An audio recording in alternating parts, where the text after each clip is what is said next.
comecei a pegar surf, né? Logo quando acabou as pranchas de madeira, né, vieram os pranchões de fibra e os mini model, chamavam-se mini model.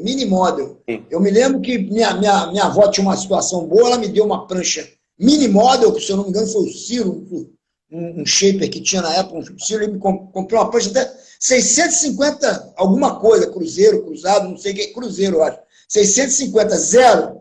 E o Paulette, que era um surfista fera bravo, mais malandro lá do Arpoador, depois o apelido dele era velha, né? Aí tem milhões de histórias. Depois lá na frente ficou meu amigo, mas logo no começo eu não conseguia aprender a pegar onda nessa prancha, porque ela era muito rápida, né? Era uma prancha menor, né?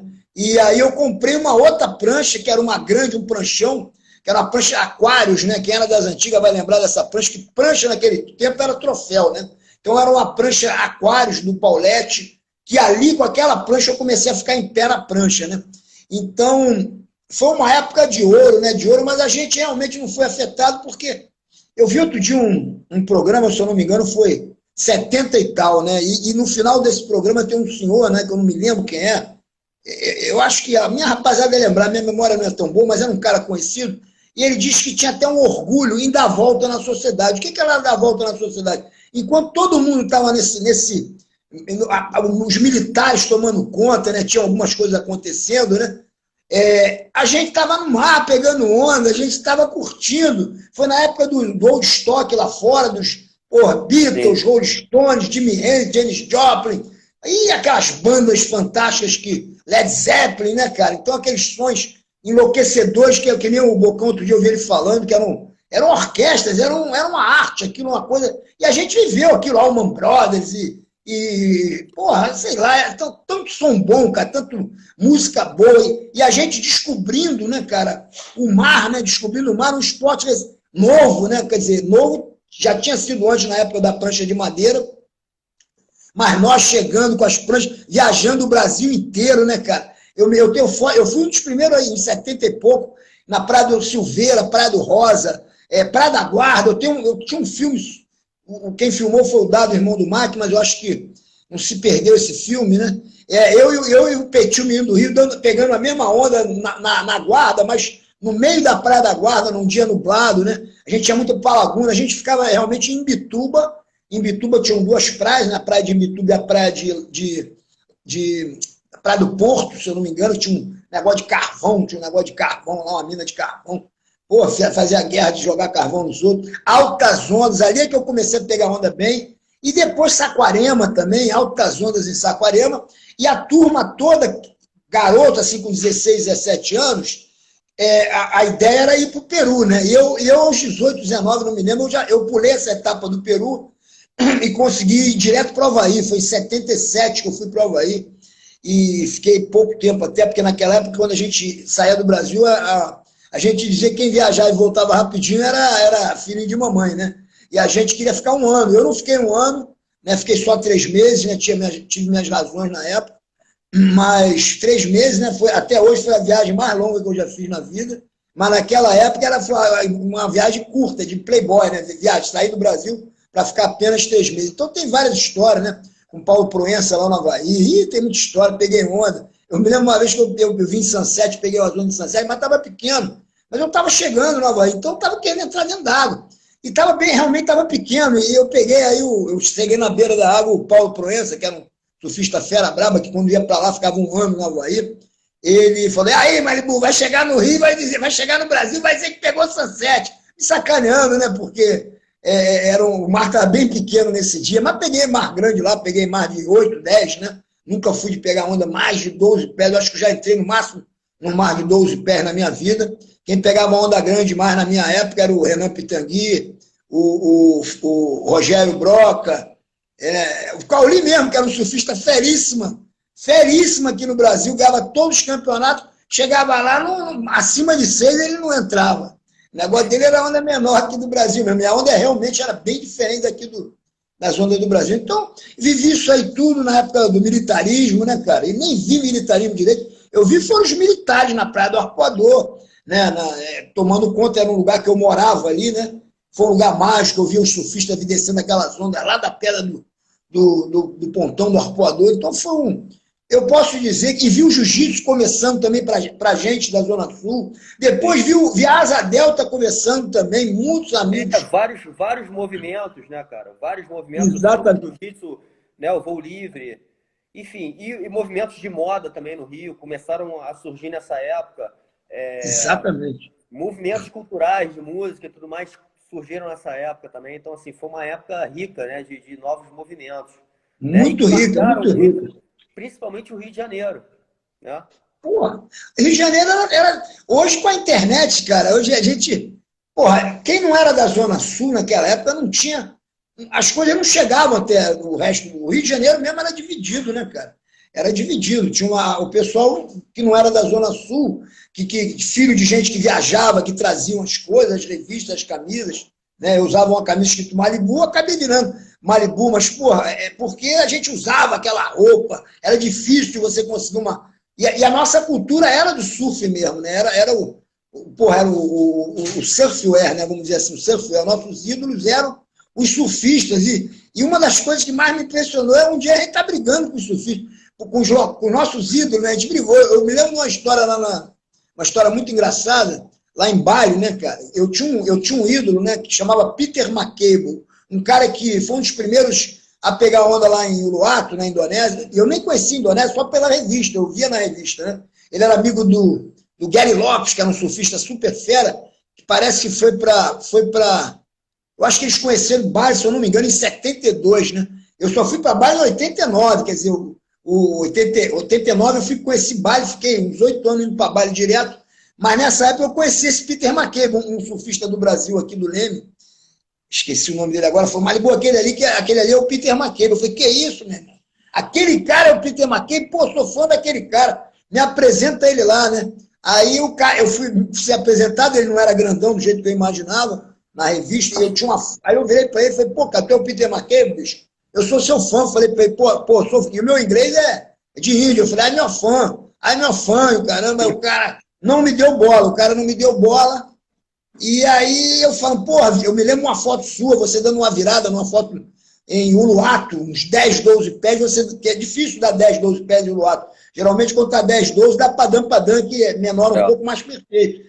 E ele tinha uma foto dando um viradão, uma foto preto e branco, e normalmente as fotos eram coloridas, e essa foto era preto e branco. Eu comecei a descrever a foto para ele, e ele dizendo que não lembro não. Tirando onda com a minha cara, não lembro. Eu falei, pô, meu irmão, claro que tu lembra, só tem essa. Eu compro todas as revistas. Eu sei todas as fotos que você já saiu. A única que você tem preto e branco dando uma virada numa onda em Uluwatu 10, 12 é essa. Você não lembra? Ele não lembra. Eu falei, ó, meu irmão, eu falei assim, eu sou teu fã, mas se tu continuar me ignorando alguma coisa assim, eu vou quebrar teu nariz. Falei para ele. Aí eu era garotão, né? E naquela época a gente, porra, o jiu-jitsu dava muita segurança. E esse meu amigo falou para ele, não, Malibu, não, calma aí, entrou no meio, aí me apresentou, não, eu sou Malibu, faixa preta de jiu-jitsu, não entra numa. Aí ficamos amigão, passei a noite inteira lá na casa dele, bebendo os negócios, curtindo, trocando ideia, mas muitas amizades a gente fazia mesmo por exemplo, o PP, a Avenida do PP, cara. Outro dia eu fiz uma live com a mãe dele, com a irmã dele, com o último, com o Popô, que é o último irmão que sobreviveu, né? O Pipi também morreu. Legal. E fui muito amigo dele, muito amigos. E eu briguei com o PP a primeira vez que eu vi ele no Pia de Ipanema, devia ser 72, 73. E brigamos, uma briga de mulher, né? Um agarrado no cabelo. Eu não tinha cabelo, mas ele tinha, ele agarrei nos cabelos, aquela confusão.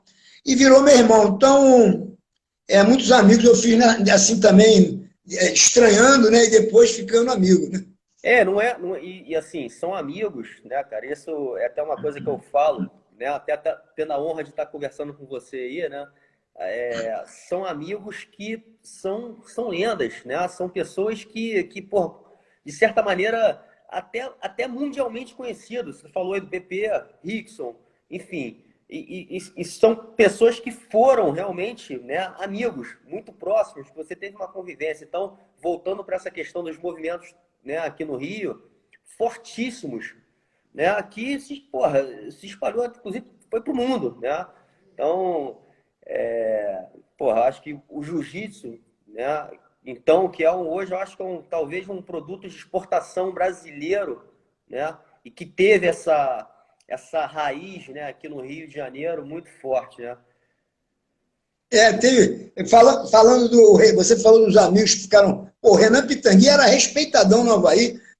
Inclusive a geração de Bocão mesmo respeitava muito o Renan, porque o Renan era muito corajoso, o PP era muito corajoso também, tanto no surf quanto na Asa Delta, era um campeão nato, era campeão de tudo que ele entrava. Até no comércio ele virou campeão, né, cara? Então, ele era um cara, gente boa, casca grossa, corajoso. Então, a gente, tanto no surf, né, eu posso dizer que eu andei com os corajosos do surf, nas feras do surf, porque na época a gente nem imaginava em ser lenda, a gente só queria desbravar, né, cara? E a gente foi pioneiro realmente, foi pioneiro pelo menos, não no jiu-jitsu, porque tinha geração antiga, mas quando se mostrou para o mundo, em 93, quando o Royce ganhou lá, eu tinha 35 anos já era meio coroa para a luta, mas eu não acreditava que a luta fosse chegar onde chegou, né? E o surf nem imaginava também que nós teríamos campeões mundiais, né? Como nós temos o Medina e outros garotados aí, tal de Mineirinho, um montão de fera brava. Então, a gente, cara, brasileiro conquistou o mundo, né, cara? Porque é um país com muito nego brabo, né? Muito nego brabo, em tudo quanto é estado, não é só no Rio. Na luta a gente era só no Rio no começo, depois veio São Paulo, depois veio Manaus, depois veio, Bahia. Hoje os caras do Ceará, da Paraíba, pelo amor de Deus. Uma vez o Rickson me falou isso, o nego começaram a querer desafiar, ele falou, mas, eu não posso aceitar tudo quanto é desafio, cara, vai fazer uma fila, porque nego brabo achando que pode pegar, que acha que vai pegar o outro, tem um montão, né, cara? Então você também, quando você, falando agora de jiu-jitsu, quando você é o número 1, no caso dele, também ficava, porque todo mundo quer desafiar o cara que tá na vez, né, bicho? Tá cheio de nego valente. Então, eu vi isso tudo acontecendo, né? Tive a infelicidade de perder um pai ou um irmão mais velho, que era o Rollins Gracie. Esse cara que, com certeza, se ele tivesse vivo, a vida de vários alunos seria muito próxima, muito parecida com a vida dos alunos que o Carson formou, porque a gente treinava na mesma academia, e os nossos maiores rivais que eu digo esportivos, né, porque a gente se conhecia, se dava com todo mundo, que a gente tinha que ir para o tatame, passava pela escada, e se cruzava todo mundo, eram os alunos do Carson e os alunos do Rollins, né? Tem muita gente que entrou no Carson, que é famoso, como o Libório, por exemplo, não conheceu o Rollins. O Rollins morreu em 82, eu já treinava ali há uns 4 anos, entendeu? Quando, talvez até mais, 77, 78, 79, 80, 5 anos, né? 5 ou 6 anos. Então foi uma coisa que o jiu-jitsu perdeu, né? Mas são coisas da vida, como perdemos vários músicos também, né? Então, personalidades bacanas como essa, que poderiam fazer mais pela sociedade, pelo mundo, pelo esporte. Então, o Rollins é um cara saudoso, eu tenho muita saudade, né? Você teve essa conexão direta com ele, né? Até legal você falar isso, eu até te perguntar isso, porque muitas pessoas assim, ficam nessa, não digo dúvida, né? Mas a curiosidade de ficar querendo entender como é que ele era, porque todo mundo fala que ele era o número 1, né, cara? Cara, muita gente tem essa curiosidade, mas eu posso te garantir, né, cara? Claro que cada um pode, mas é difícil, a opinião é quase que unânime, né? Quando eu comecei no jiu-jitsu, o melhor do jiu-jitsu era o Rollins. Quem eu vi fazendo o ato mais heróico, mais corajoso, foi o Rickson, né? Eu vi o Rickson, como eu vi o Rollins também, em alguns enfrentamentos que ele fez também, vi alguns enfrentamentos do Helson Gracie também, mas o que me impressionou foi o Rickson numa situação real. Agora, no tatame, no dojo, indoor, né, para quem estava junto lá, o Rollins era o cara, ninguém pegava, e ele pegava todo mundo, pegava toda a família, e pegava os convidados e quem ele convidava, e ele tinha um lance curioso, que ele também se deixava pegar por outras lutas. Tirando luta livre, que ele lutava muito bem, luta livre olímpica, né? Aquela que posta as costas no chão, no judô, por exemplo, ele ia lá para aprender boxe. Ele nunca teve a intenção de ser o melhor boxer. Porque eu acho que se ele tivesse essa intenção também, se ele não fosse o melhor, ele ia ser um dos melhores, porque o cara tinha uma aptidão para a luta. E a curiosidade, por exemplo, o filho dele, né, cara? Ele foi um pai para mim e para outras pessoas, né? E os filhos, cara, que com certeza vão se tornar, são casca-grossíssimos os filhos dele, mas com certeza com aquele lado psicológico, né, do pai, porque é o que eu digo, antigamente os mestres, eles eram os mestres eram como se fossem psicólogos, né, cara? Eles eram psicólogos. Porra, imagina o Hollis com o Hollisinho, que é um filho gigante que ele tem, tem uma mente forte, já lutou até contra o Bob Sapp, tem a mente forte, mas, pô, meu irmão, com o pai atrás, lavando a mente dele, botando ele, dando coragem para ele, como foi feito com o Royce, né? E como foi feito com o próprio Hollis, porque o Hollis foi criado com o Hélio também, né? Ele sentava numa mesa com os primos. Ele morava com o Hélio pegou ele para adotar ele, adotou ele, então ele era como se fosse um filho, mas não era o filho, né? Mas não era filho de sangue. No final das contas, ele queria que alguém pegasse o Hollis, mas ninguém pegava. O Hollis foi o primeiro que saiu fora e não arrumava nada com o Hollis, que era mais ou menos da mesma idade. E o Rickson, ele foi, eu me lembro várias vezes, o Hélio levando o Rickson para treinar com o Hollis. O Hollis era tipo um treino fortíssimo para o Rickson e um professor para o Rickson também, entendeu? Então, eu vi isso acontecendo, tive a sorte de poder falar isso que eu estou falando aqui, porque não é ninguém, e ninguém pode tirar isso, né? Ah, não, Malibu, para de falar isso. Pô, estou falando da minha vida, eu estou falando o que eu vi, né, cara? Então, se alguém um dia se incomodar, né, porque eu estou falando em nomes de pessoas ilustres, vamos dizer assim, no nosso esporte, porra, eu não posso deixar de falar o que eu vivi, foi a minha vida também, fez parte da minha vida. Como eu falei do Bocão aqui e outros, o cara descendo na praia do Arpoador, Maraca Maranhão, tinha um cabelo, parecia um índio, pegando umas ondas gigantes. Então, esses caras todos que eram meus ídolos, né, cara? E que depois se tornaram amigos, né? E hoje, com o passar de tempo, uns faleceram, outros sumiram, outros foram viajar. Pessoas que eu vivi a minha juventude com 20 anos, hoje eu não tenho nem mais contato. Mas eu não posso deixar de dizer, olha, esse cara foi meu professor, esse cara foi meu mestre, esse me ajudou, esse... Às vezes não tem nem mais muita afinidade, porque a vida faz isso, mas na minha infância, como PP, pô, eu falo, né, uns eu tenho mais carinho, né, cara, eu sou mais... A vida é assim, né, as coisas vão acontecendo, vai separando, né, ela une num determinado momento, e em outro determinado momento ela também pode ser que separe, né, e você tem que estar ali forte, é o self-defense, né, self-defense não é só você se defender de uma briga, é você se defender financeiramente, é você se defender emocionalmente, que é o que eu tento hoje viver um pouco mais na minha, né? Porque, pô, andei com tanta gente que hoje as pessoas elas vão roubando a minha energia. Então, e hoje eu trabalho na mídia também, então toda hora tem que, por exemplo, tá falando contigo, a gente não tem tanto, mas a gente se conhece. Às vezes eu tenho que falar com pessoas que eu nunca vi, cara. E às vezes de outros esportes que eu nem me identifico. Entendeu? Como entrevistador hoje, né? Eu não digo que eu sou apresentador, mas eu meio que virei um pouco de... Sou faixa azul como entrevistador, né? Então, é isso, cara. Legal tá vivendo essa vida que eu estou vivendo, tá curtindo essa experiência nova hoje, tá na mídia aí, na TV, né? Legal. Pô, eu me considero um cara do bem, gosto de levantar as pessoas, quer dizer, nunca vou falar de uma luta que tu perdeu, de uma doença que tu teve, do momento, eu nunca vou fazer você se lembrar do momento ruim. Às vezes me dão um roteiro, né? Mas escolhe a pergunta que tu quer fazer. Ah, aquela luta que tu perdeu, o que tu acha que melhorou tua vida hoje? Fica para você essa. Ah, e aquela vez que você superou, ficou um ano doente, como é que foi a sua volta? Eu falei, fica com essa. Aí aquela vitória que tu teve, essa deixa para mim. Entendeu? Então eu gosto de falar da parte boa das pessoas.